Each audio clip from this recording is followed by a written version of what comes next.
राणा प्रताप के स्वामी भक्त घोड़े चेतक को दफनाया गया था। यहाँ से 2 किलोमीटर की दूरी पर हल्दी घाटी दर्रा है।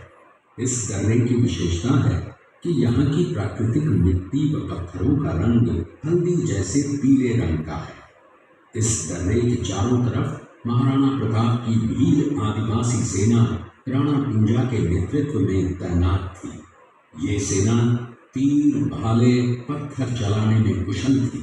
यहाँ से 1 किलोमीटर की दूरी पर शाही बाग है, जिसमें मुगल सेना का पड़ाव था।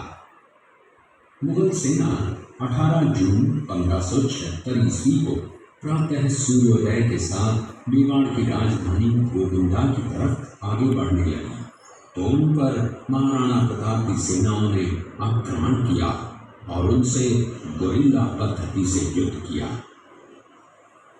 ये आक्रमण इतना तेज था कि जिससे मुगल सेना में भगदड़ मच गई। महाराणा प्रताप की सेनाओं ने मुगल सेना को यहाँ से 3 किलोमीटर दूर पीछे समतल क्षेत्र में, जहाँ अभी खमनोर गांव है, वहां तक खदेड़ दिया।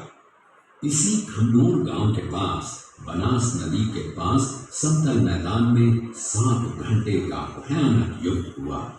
इस युद्ध में दोनों पक्षों से कुल 18,000 सैनिक मारे गए। जब ये युद्ध समाप्त हुआ तो वहां पर मानसूनी बरसात हुई और वहां पर कटी हुई लाशें और खून ने पानी में मिलकर एक तलाई का रूप ले लिया। इतिहासकारों ने इस तलाई को रक्त तलाई का नाम दिया। इस युद्ध में ग्वालियर का एक पूरा राज परिवार, जिसमें राजा रामशाह तंवर और उनके 2 पुत्र थे, शहीद हो गया। यहीं पर एक बगीचा बनाया हुआ है और जो इस युद्ध में शहीद हुए थे उनके स्मारक इसी बाग में बने हुए हैं। इस लड़ाई की विस्तृत जानकारी आपको एक फिल्म के द्वारा दी जाएगी। आप जब इस कक्ष में सब कुछ देख चुके होंगे तब यह फिल्म और लाइट व साउंड शो शुरू होंगे। तब तक के लिए धन्यवाद। आजा।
का जन्म पाली जिले के अखेराज सोंगरा की पुत्री एवं महाराणा उदय सिंह की महारानी जयवंत कमल की कोख से विक्रम संवत 1597 में अर्थात 9 मई 1540 को चित्तौड़गढ़ में हुआ।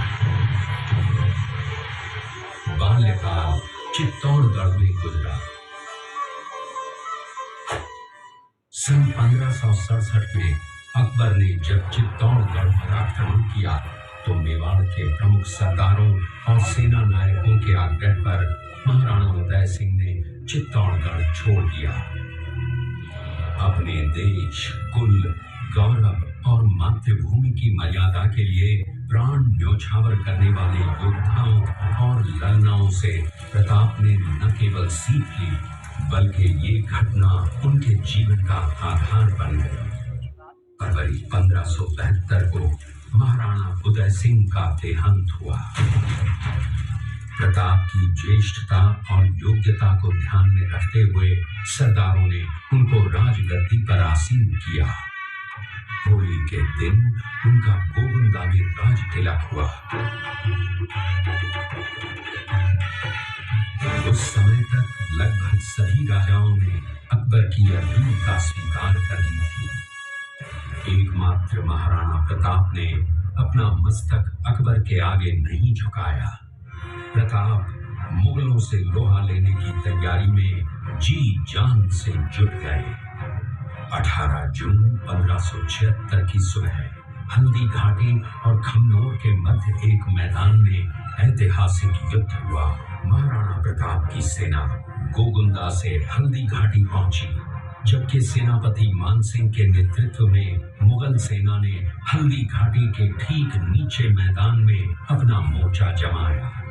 मुगल सेना के हरावल दस्ते द्वारा घाटी में घुसपैठ करने के प्रयास की प्रतिक्रिया स्वरूप महाराणा प्रताप की सेना मुगलों पर टूट पड़ी। प्रताप के हरावल सैन्य दलों का नेतृत्व पठान हाकिम खान सूद कर रहे थे। भीलू राणा, जो राणा पूंजा के नाम से भी जाने जाते हैं, उनके नेतृत्व में भील आदिवासियों ने गोरिल्ला पद्धति से युद्ध करते हुए मुगलों के छक्के छुड़ा दिए। देखते ही देखते शाही सेना में खलबली मच गई।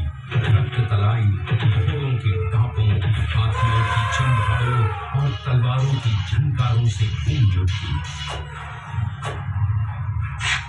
चारों तरफ हाहाकार मच गया। युद्ध का घटनाक्रम अचानक उस समय बदल गया जब प्रताप ने अपने घोड़े चेतक को एड़ लगाकर मानसिंह के हाथी पर चढ़ा दिया और उस पर भाले से भरपूर वार किया। मानसिंह हौदे में दुबक गया। हाथी से उतरते समय चेतक की एक टांग कट गई।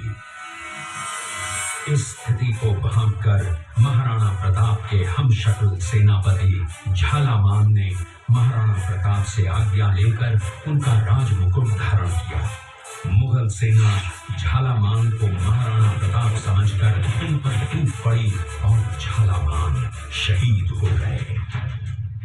उधर चेतक ने अपने स्वामी को 5 किलोमीटर तक 3 टांगों पर ही लेकर एक बरसाती नाले को पार किया। उसके पश्चात उसके प्राण पखेरु उड़ गए। इस युद्ध से महाराणा प्रताप के मन पर गहरा प्रभाव पड़ा। परिणाम स्वरूप उन्होंने मुगलों पर विजय प्राप्त करने तक राजसी ठाट बाट छोड़ने और पत्तों पर भोजन करने का प्रण लिया, जिसे उन्होंने जीवन भर निभाया। महाराणा प्रताप ने अपना सैन्य बल बढ़ाकर सर्वप्रथम अरावली पर्वत की घाटियों में बसे दिलेर पर चढ़ाई कर विजय प्राप्त की। इसके बाद कुंभलगढ़ पर भी विजय प्राप्त की। सिर्फ चित्तौड़गढ़ को छोड़कर सारे मेवाड़ को अपने अधीन कर लिया। कालांतर में महाराणा ने चावंड में अपनी राजधानी स्थापित की।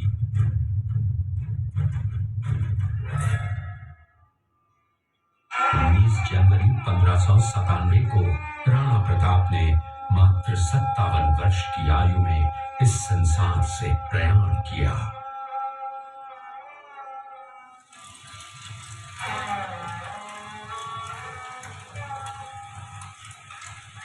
हल्दी घाटी का युद्ध एक सांप्रदायिक युद्ध न होकर आत्मसम्मान, मातृभूमि की स्वतंत्रता व स्वाधीनता का संघर्ष था। इसका प्रमाण ये है कि जहां पर अकबर की सेना के सेनापति जयपुर के राजा मानसिंह थे, वहीं पर महाराणा प्रताप की सेना के सेनापति काबुल के हाकिम खान सूद थे। महाराणा प्रताप स्वतंत्रता की वेदी पर एक ऐसा अंगारा था जो आत्मसम्मान व देश गौरव के लिए दिन रात जलता रहा, धधकता रहा और अंत में बुझकर भी उसने देश में ऐसा लौह भर दिया जिसकी प्रखर किरणों ने भारत माता को गुलामी की जंजीरों से मुक्त कराने के लिए सदा प्रेरित किया। मेरे वतन के नाम जरा आँख में भर लो ताम, जो शहीद हुए हैं उनकी जरा याद करो भगवान। ये म्यूजियम बनाया है पहाड़ों को काट के। वाह, ये है भैया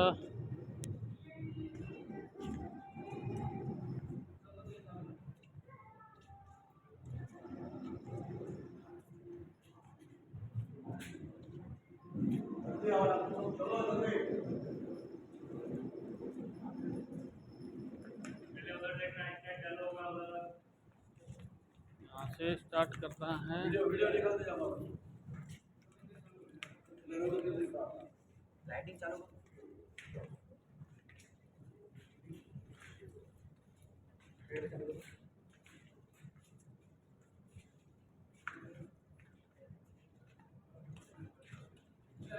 लाइट का थोड़ा अभाव के कारण थोड़ा धुंधला दिख रहा है। ये दृश्य चूड़िया गांव का है। अलीगढ़ युद्ध के बाद महाराणा प्रताप अपनी प्रतिज्ञा का पालन करने के लिए वनवासी जीवन व्यतीत करने लगे। उनके पास पर्याप्त संपत्ति नहीं थी तो उनके वित्त मंत्री भामाशाह ने अपनी सारी सुख सुविधा को छोड़कर अपने राजा को स्वयं का धन 25 लाख रुपए व राजकोष में 20,000 अशर्फियां देश के लिए अर्पित की, जिससे महाराणा प्रताप ने 12 वर्षों तक अपनी सेना को संगठित किया, सैन्य शक्ति को बढ़ाया और मेवाड़ मातृभूमि को आजाद करवाया। कृपया अब आप सब आगे की तरफ देखिए। ये कुंभलगढ़ किला है। इस किले का प्राचीन नाम मच्छिंद्रगढ़ है। इस किले का निर्माण महाराणा कुंभा ने करवाया था। इस किले के अंदर 9 मई 1540 ईस्वी में महाराणा प्रताप का जन्म हुआ था। इस किले की ऊंचाई समुद्र तल से 3,568 फीट की है। इस किले की दीवार 36 किलोमीटर तक फैली हुई है। इस दीवार का नाम ग्रेट वॉल ऑफ चाइना के बाद द्वितीय पायदान पर दर्ज है। इस किले के अंदर 360 प्राचीन मंदिर हैं। उन मंदिरों में से जग प्रसिद्ध महादेव का मंदिर सबसे प्राचीन है। कुंभलगढ़ किला यहाँ से 65 किलोमीटर की दूरी पर है। कृपया अब आप सब पीछे की तरफ देखिए।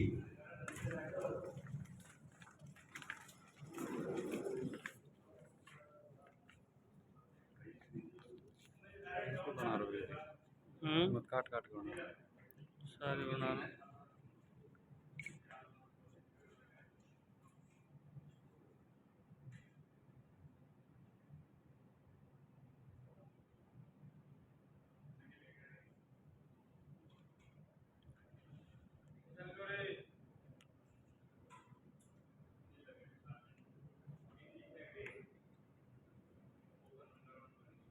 खाना अजमेर का सूबेदार था। जब वो शेरपुर पहुंचा तब इसका पता कुंवर अमर सिंह को चला, जो महाराणा प्रताप के पुत्र थे। अमर सिंह ने शेरपुर छावनी पर अचानक आक्रमण कर दिया। उस आक्रमण में मुगल सेना में भगदड़ मच गई। मुगल सेना को अपनी छावनियों को छोड़कर भागना पड़ा।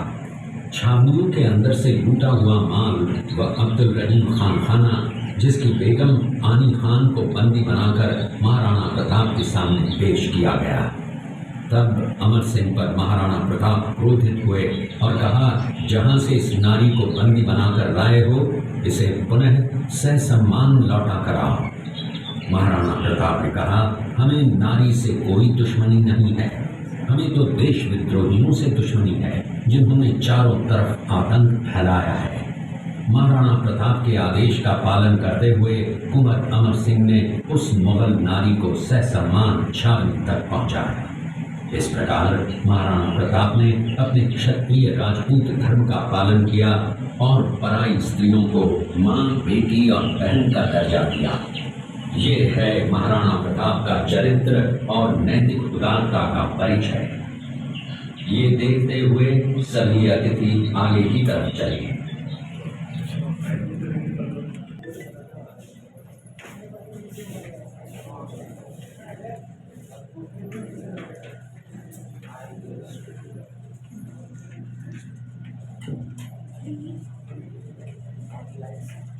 आप लोगों ने चित्तौड़गढ़ का दृश्य देखा। उसी किले के अंदर की ये घटना है। मेवाड़ की एक ऐसी मां थी जिसने अपने पुत्र का बलिदान देकर राजवंश की रक्षा की थी। उस मां का नाम पन्नाधाय था। पन्नाधाय जाति से गुर्जर थी। वो एक राजकुमार की धाय मां थी। दूसरी तरफ हाथ में तलवार लिए खड़ा ये बनवीर सिंह एक दासी पुत्र है। ये कुंवर उदय सिंह की हत्या करके मेवाड़ की राजगद्दी प्राप्त करना चाहता था। एक रात्रि बनवीर सिंह को मौका मिला। वो राजकुमार उदय सिंह के बड़े भाई विक्रमादित्य सिंह की हत्या करके राजमहल की तरफ आगे बढ़ा। इसकी सूचना पन्नाधाय को लग गई। कुछ समय तक पन्नाधाय चिंतित हुई। तभी पन्नाधाय ने अपने पुत्र चंदन को राजसी कपड़े पहनाकर पलंग पर सुला दिया और उदय सिंह को एक टोकरी के अंदर छिपाकर पत्तों से ढक के महल के बाहर निकालकर गुप्त रास्ते से कुंभलगढ़ भेज दिया। बनवीर सिंह जब तलवार लेकर राजकक्ष में आया तो उसने पन्नाधाय से कड़क आवाज में उदय सिंह के लिए पूछा तो पन्नाधाय ने चंदन की तरफ इशारा किया। बनवीर ने चंदन को उदय सिंह समझकर चंदन की हत्या कर दी और ये समझने लगा कि मैंने राजकुंवर उदय सिंह को मार दिया। वही राजकुंवर बड़े होकर राजा बने और अपने नाम का उदयपुर नगर बसाया जो यहाँ से 40 किलोमीटर दूर है। और उन्हीं के पुत्र महाराणा प्रताप हुए जिन्होंने हल्दी घाटी का युद्ध लड़ा और आज हम लोग उनका इतिहास यहाँ पर देख रहे हैं।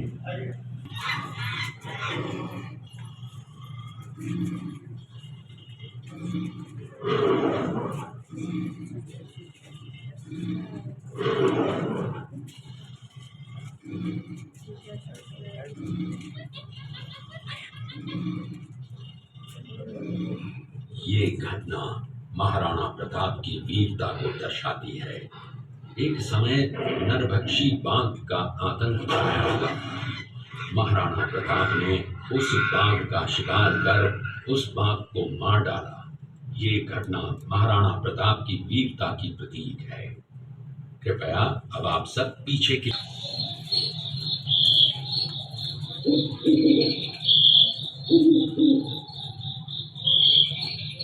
इस दृश्य में देखिए महाराणा प्रताप अपनी प्रतिज्ञा का पालन करते हुए। महाराणा प्रताप ने प्रतिज्ञा की थी कि जब तक अपनी मातृभूमि को शत्रुओं से मुक्त नहीं करा लेता तब तक न तो मैं महलों में रहूंगा, न किसी धातु के पात्र में भोजन करूंगा, न किसी गद्दी के बिछौने पर सोऊंगा।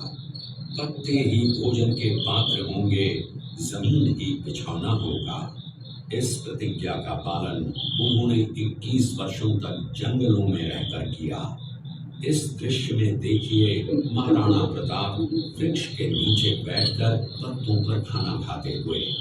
इसी कारण हम आज भी महाराणा प्रताप को श्रद्धा व सम्मान से याद करते हुए देशभक्ति की प्रेरणा प्राप्त करते हैं।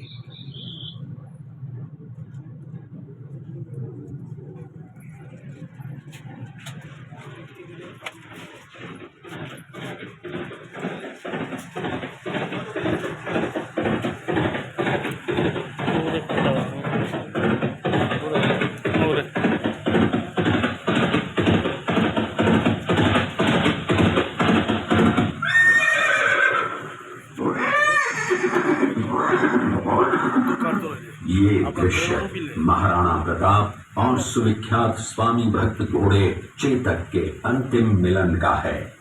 हल्दी घाटी युद्ध के बाद चेतक घोड़े ने 22 फीट के एक बरसाती नाले को पार किया। ये उसी समय का दृश्य है। पास में खड़े महाराणा प्रताप के छोटे भाई शक्ति सिंह हैं, जो पहले मुगल सेना में थे। बाद में वो महाराणा प्रताप की तरफ आए, माफी मांगी और अपना घोड़ा महाराणा प्रताप को दिया।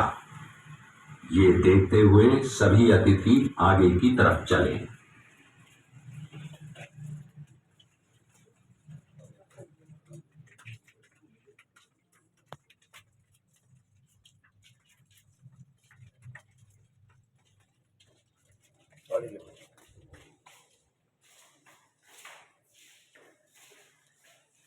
ये देखिए आप लोग नेम प्लेट देखिए, नेम प्लेट देखिए, ये जो नेम प्लेट है ये सभी महाराणा प्रताप के प्रमुख सहयोगी और सेनापति जो हल्दीघाटी युद्ध में उनके साथ में थे जिनकी ये नेम प्लेट। अब यहाँ से म्यूजियम समाप्त होता है, आप लोग बाहर की तरफ चलेंगे, बाहर में ग्रामीण कल्चर बताया हुआ है, वो आप सभी को घूम फिर के देखना है और भी आपको जानकारी दी जाएगी।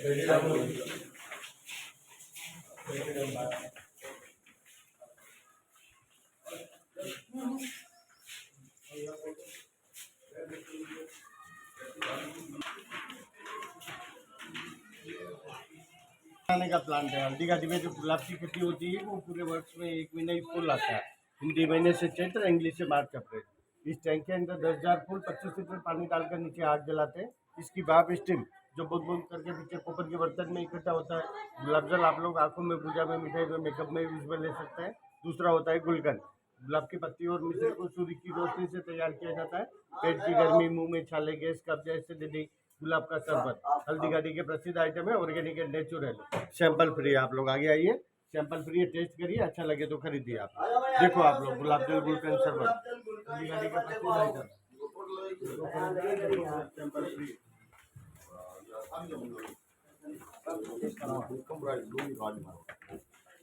देखो सैंपल देना, टेस्ट करो, अच्छा लगे ले जाओ। देखो आप